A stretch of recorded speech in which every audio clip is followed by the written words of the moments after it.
ধন্যবাদ মেঘলা আপনাকে। আমি কিন্তু এই মুহূর্তে রয়েছি কারওয়ান বাজারে। আমি সকাল থেকেই বাজার ঘুরে দেখছিলাম যে আজকের বাজারের চিত্রটা কেমন। আমি যদি আজকের বাজারের চিত্রটা বলতে যাই তাহলে বলবো যে সবজির দাম কিন্তু প্রায় দ্বিগুণ।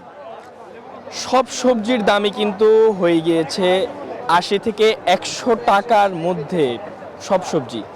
এবং আজকে যদি আমি বলি তাহলে শসার দাম কিন্তু আজকে হয়ে গিয়েছে ডাবল সেঞ্চুরির ঘরে।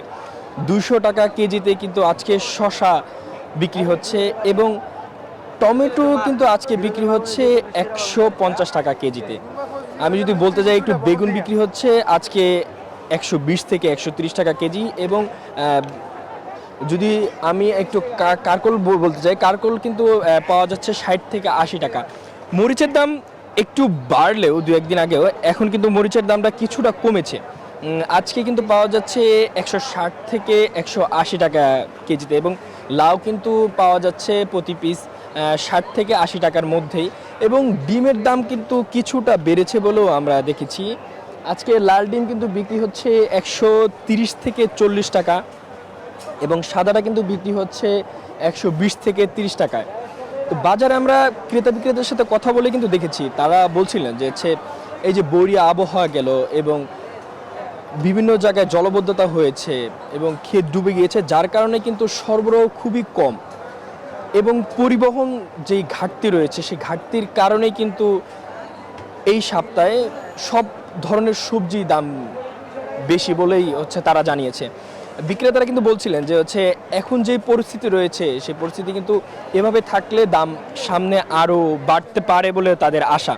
এবং ক্রেতাদের সাথে আমরা কথা বলেছি, ক্রেতারা কিন্তু বেশ কষ্ট হচ্ছে বলেও আমাদের জানিয়েছে যে আগে যেখানে তারা একটু বাড়িয়ে নিত এখন কিন্তু তারা বাড়িয়ে নিতে পারছে না। তো রাজধানী থেকে এই কিন্তু ছিল সর্বশেষ তথ্য আমার কাছে। এখন আমরা চলে যাব আরেক সহকর্মী আমাদের নয়নমুরা জয়, তিনি চট্টগ্রামে রয়েছে। জয়, আপনি জানাবেন চট্টগ্রামের পরিস্থিতি আজ কেমন?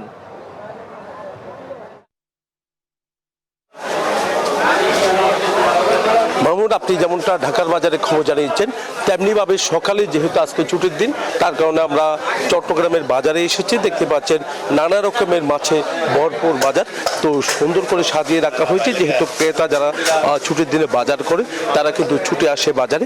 তো আমরা দেখছি এখানে লইট্টা মাছ, চট্টগ্রামের মানুষ সবচেয়ে বেশি পছন্দ করে এই লইট্টা মাছ।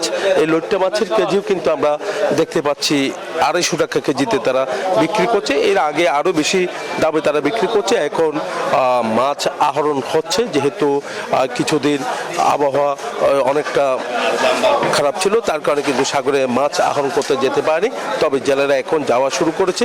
মাছের সরবরাহ আরও বাড়লে মাছের দামও কিছুটা কমবে বলে তারা মনে করছেন। তবে সাধারণ মানুষের নাগালের মধ্যে নেই ইলিশ মাছ। আমরা দেখতে পাচ্ছি বাজারে ইলিশ দেখা গেলেও কিন্তু সেই ইলিশ নিম্ন এবং মধ্য আয়ের মানুষের সাধ্যের মধ্যে এখনো পর্যন্ত হয়নি। রুই কাতলের দামও কিন্তু আমরা দেখতে পাচ্ছি ৪০০ টাকা ৩৫০ টাকা কেজিতে তারা বিক্রি করছে। তবে বাজারে মাছের সরবরাহের কোনো ঘাটতি আমরা দেখতে পাচ্ছি না। নানা রকমের মাছে ভরপুর রয়েছে, চিংড়ি মাছ থেকে শুরু করে অন্যান্য মাছও আছে। তবে সবজির পাশাপাশি আমরা দেখছি মাছের দাম আবার বাড়তে শুরু করেছে। আবার মাংসের দামের কথা যদি আপনাকে জানাই, মাংসের দাম এখনো পর্যন্ত অপরিবর্তিত রয়েছে। তবে সবজির কথা যদি আমরা আপনাকে একটু জানাই, সবজির বিভিন্ন রকমের সবজিতে বাজার কিন্তু সাজিয়ে রাখা হয়েছে। তবে সবজির দামও কিছুটা বেড়েছে যেহেতু বন্যা হয়েছে। সবচেয়ে বেশি যেখান থেকে সবজি আসে সেখানে কিন্তু বন্যা হওয়ার কারণে এখানে ফসলের ক্ষেতগুলো কিন্তু নষ্ট হয়ে গেছে এমন অভিযোগ কিন্তু তারা দেখাচ্ছে। কোনো কোনো সবজির দাম বেড়েছে, আবার কোনো কোনো সবজির দাম এখনো পর্যন্ত অপরিবর্তিত রয়েছে। এই ছিল আমার এখানকার সর্বশেষ। ফিরে যাচ্ছি স্টুডিওতে মেঘলার কাছে। জয়, আপনাকে ধন্যবাদ। Bashundhara public school and college ২০২৬ শিক্ষাবর্ষে ভর্তি চলছে।